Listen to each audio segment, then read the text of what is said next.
Hello friends, welcome to Flavours. இன்னைக்கு நம்ம ரொம்பவே சுவையான எம்மியான நெத்தலி மீன் ஃப்ரை எப்படி பண்றதுன்னு பார்க்கலாம்.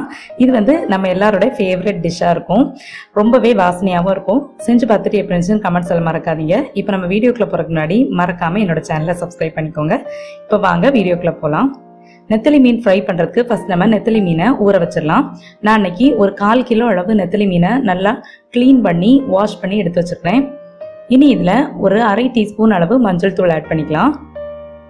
இதுக்கு கூடவே 1 டீஸ்பூன் அளவு மிளகாய் தூள், 1/2 டீஸ்பூன் அளவு மிளகுத்தூள் இதெல்லாம் ஆட் பண்ணிடலாம். மிளகாய் தூளும் மிளகுத்தூளும் உங்களோட காரத்துக்கு ஏற்ப கூட்டவோ குறைக்கவோ செஞ்சுக்கோங்க.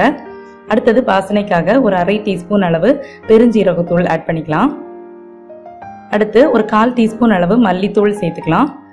கூடவே 1 டீஸ்பூன் அளவு இஞ்சி பூண்டு பேஸ்ட்டும் சேர்த்துட்டு மீனுக்கு தேவையான அளவு உப்பு ஆட் பண்ணி நல்லா மிக்ஸ் பண்ணி விட்டுருங்க.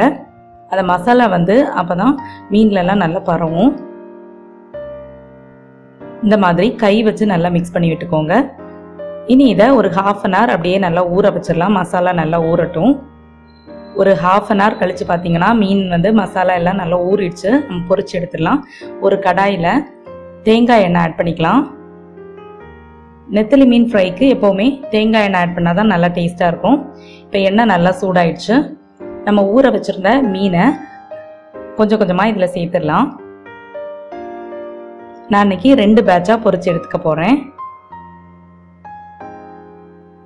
மிதமான சூட்டில் வச்சு வேக வச்சுக்கோங்க. இப்போ ஒரு சைடு நல்லா ஃப்ரை ஆனதுக்கு அப்புறமா நம்ம வந்து இந்த மாதிரி பிரட்டி விட்டுக்கலாம். அப்போ வந்து எல்லா பக்கமும் கரெக்டாக ஃப்ரை ஆகி கிடைக்கும். இப்போ 2 பக்கமும் நல்லா ஃப்ரை ஆகி மொறுமொறுன்னு வந்துருச்சு. இதை வெளியே எடுத்துடலாம். சூப்பராக செம்ம வாசனையாக இருக்குது.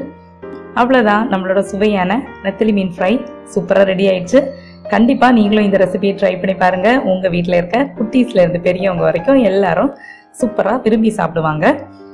செஞ்சு பார்த்துட்டு எப்படி இருந்துச்சுன்னு கமெண்ட்ஸ் எல்லாம் மறக்காதீங்க. இன்னொரு நல்ல வீடியோவில் உங்கள் எல்லாரும் மீட் பண்ணுறேன். தேங்க்ஸ் ஃபார் வாட்சிங் ஃப்ரெண்ட்ஸ்.